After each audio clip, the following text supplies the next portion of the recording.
Segundou! Está no ar seu Feliscast semanal que te coloca de frente com a felicidade. E no episódio de hoje falaremos sobre ansiedade na infância e os desafios para ser feliz. Vem comigo!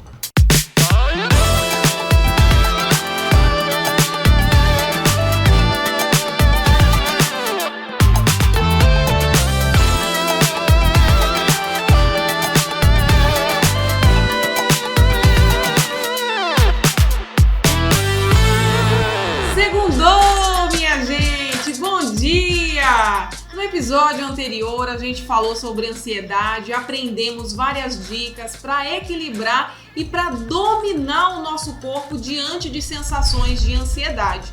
Muitas pessoas pediram para eu estar falando como funciona a ansiedade na infância, para os papais e as mamães conseguirem auxiliar seus filhos a também lidar com essa ansiedade, que não acontece só com adulto, não. Realmente as crianças hoje estão cada vez mais ansiosas. Então eu já vou convidar você para curtir, comentar e compartilhar esse vídeo com alguém que precisa também aprender essas dicas. E para nós é muito importante os seus comentários. Diz aí de onde você é, o que você quer ouvir aqui no Feliscast, o que você quer que a gente compartilhe aí de assunto com vocês, porque a sua opinião é muito importante para nós. E sem mais delongas, vamos à pergunta de vocês: como auxiliar as crianças que têm ansiedade?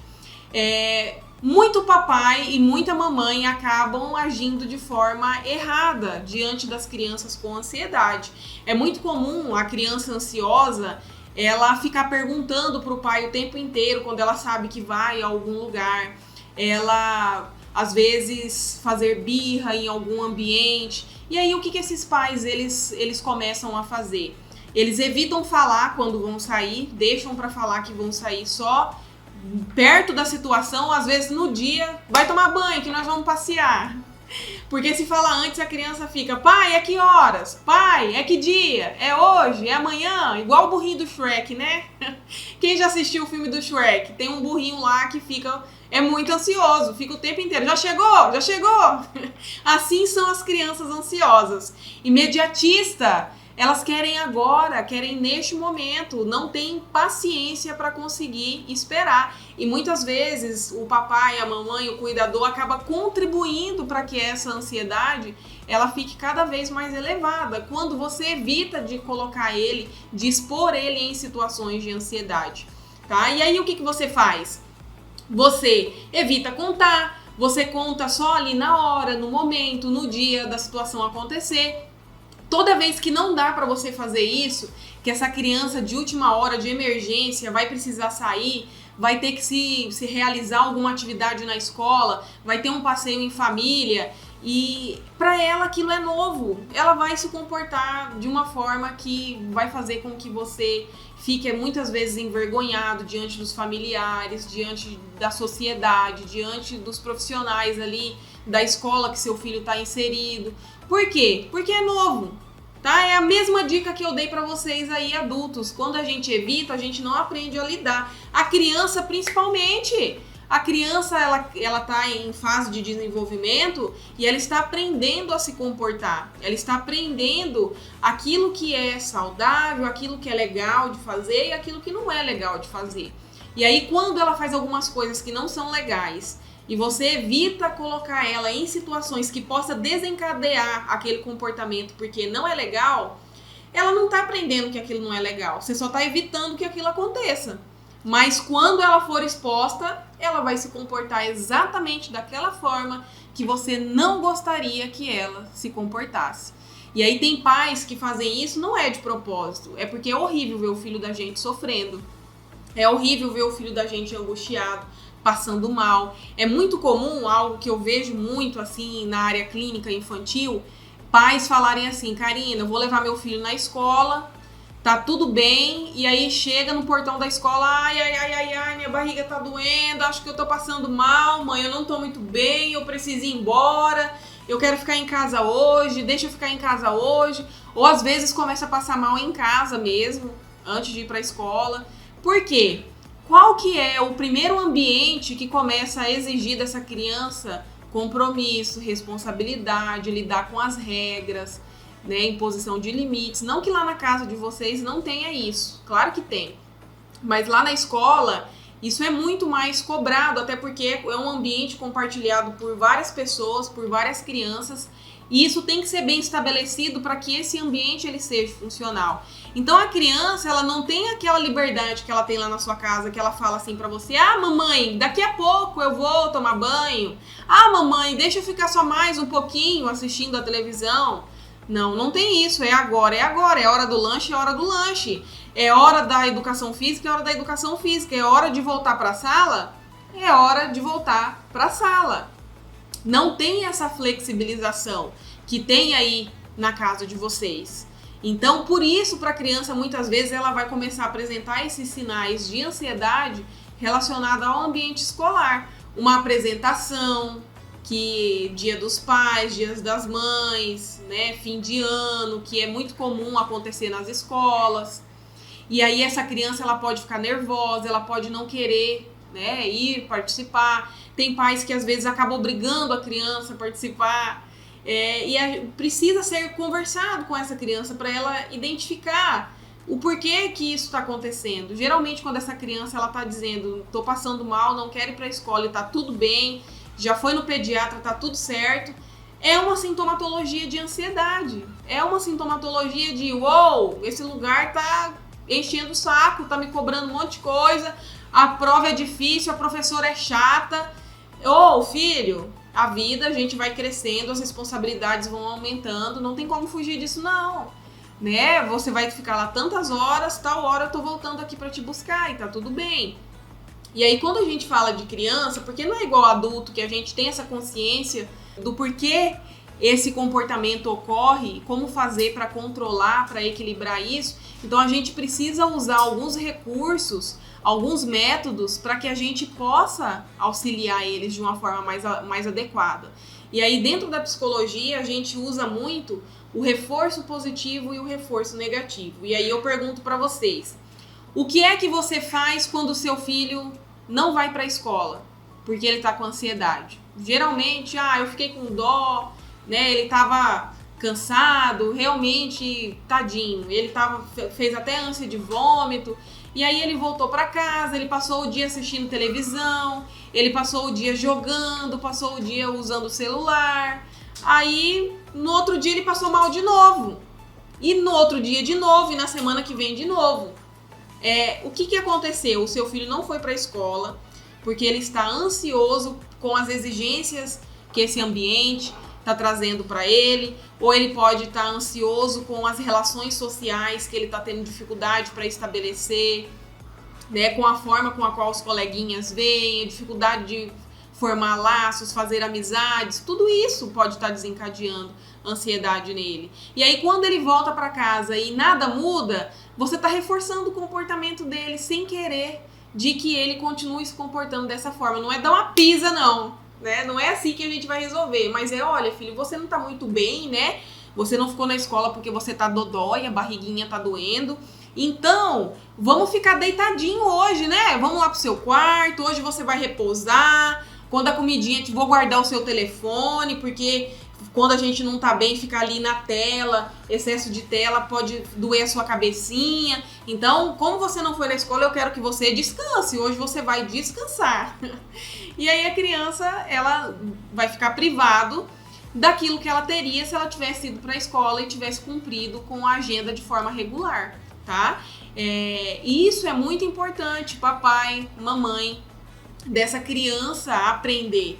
E outra coisa que também você pode fazer, suponhamos que daí teve um dia que ela foi para a escola, foi bem legal, não teve birra, não teve nenhuma situação de evitação de ficar ali naquele ambiente. O que você vai fazer? Filho, como foi a aula hoje? Mãe, foi legal. Nossa, parabéns, né? Hoje você não chorou, você não pediu para ir embora. O papai, a mamãe, a gente tá bem feliz com você. Então, a gente podia tomar um sorvete? O que você acha? Ou a gente podia fazer uma sobremesa juntos? Ou a gente poderia ir brincar no parque? Não sei, alguma coisa que seu filho gosta, assistir um filme com ele, né? Não tô falando de dar coisas de valor, estou falando de momentos prazerosos que para uma criança, que para o seu filho vai contar muito. E aí com isso você reforça o comportamento do seu filho de ficar naquele ambiente, de lidar com essa ansiedade, de controlar isso. Outra coisa muito importante para vocês refletirem: quando a gente tem filhos ansiosos dentro de casa, a ansiedade, ela não é só uma condição genética, ela também é aprendida, tá, minha gente? Pausa aí, vamos lá, se você não sabia disso, vamos refletir sobre esse assunto. Na verdade, ela é muito mais aprendida do que outra coisa. Se você for avaliar, se você é ansioso, você tem um histórico de outros familiares ansiosos dentro do seu contexto familiar. E quando a gente está falando de ansiedade, a gente não está falando só de coisas ruins, como a gente já aprendeu. Porque a pessoa ansiosa, ela também é muito agitada, ela realiza, ela faz várias coisas, né? Ela se movimenta muito. Geralmente são pessoas bem elétricas. Mas tem as consequências negativas, que é às vezes a dificuldade de realizar, é a fuga de tarefas, de muitas situações, por causa das sensações de desconforto que aquilo proporciona. E a ansiedade, ela é aprendida. Se você convive num ambiente onde as pessoas são ansiosas, você tende a ser ansioso também. E se seus filhos são ansiosos, com certeza você também é ansioso. Você gosta das coisas no seu tempo, na sua hora, no seu momento. E é claro que as crianças, elas vão aprender a se comportar da forma com a qual você se comporta. Então, para auxiliar os filhos de vocês a lidarem com a ansiedade deles, vocês precisam, primeiro de tudo, equilibrar a ansiedade de vocês e aderir essas questões reforçadoras que vai fazer com que a criança ela molde o comportamento, que ela melhore o comportamento dela diante disso e vai tendo um modelo de aprendizado diferente daquilo que ela recebeu até hoje dentro de casa. Então é muito importante essa reflexão, porque muitas vezes a gente leva o filho lá no psicólogo para o atendimento: doutor, atende aí que meu filho está ansioso. Mas não vai adiantar trabalhar com aquela criança se o ambiente que ela está inserido continua instigando essa ansiedade. Então todo mundo nessa casa precisa ser conscientizado. E Karina, quando é momento de buscar um auxílio psicológico para uma criança que está com ansiedade? Quando essa criança também começa a desenvolver sintomas psicossomáticos, tá? As crianças também passam por isso. Às vezes os pais gastam muito dinheiro com pediatras, passam em vários profissionais, fazem todos os tipos de exame e não é detectado nada físico na criança. Mas a criança também é muito comum nas crianças ânsia de vômito. Tem crianças que até chegam a vomitar, né? De verdade, elas chegam a vomitar. É muito doloroso para o pai ver o filho nessa situação. Dor na barriga, tontura, o coração acelerado, calafrios, muitos calafrios, tremores e vários outros comportamentos, porque cada um é uma pessoa de um jeito e tem pessoas que têm alguns comportamentos bem atípicos que outras não têm. Tem pessoas que têm, por exemplo, diarreia, chega a ficar com ali aquela frequência no banheiro. Acontece também a frequência urinária, tá? Também ocorre, dependendo diante da situação de ansiedade.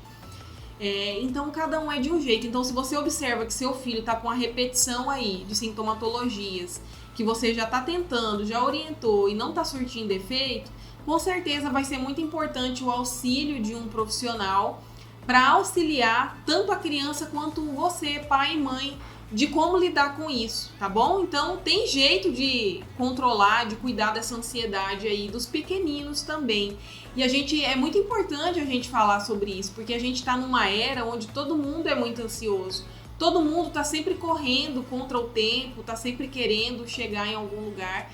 E as crianças, elas estão também sempre sendo cobradas a estar no nosso ritmo, a fazer as coisas no nosso tempo, nesse mundo acelerado no qual elas nasceram e muitas vezes não tem tempo para acompanhar tudo isso que está acontecendo, principalmente quando a gente fala de tecnologia. Tecnologia, ela está explodindo, é muita coisa, é muita informação e isso também contribui para a ansiedade das crianças cada vez mais cedo.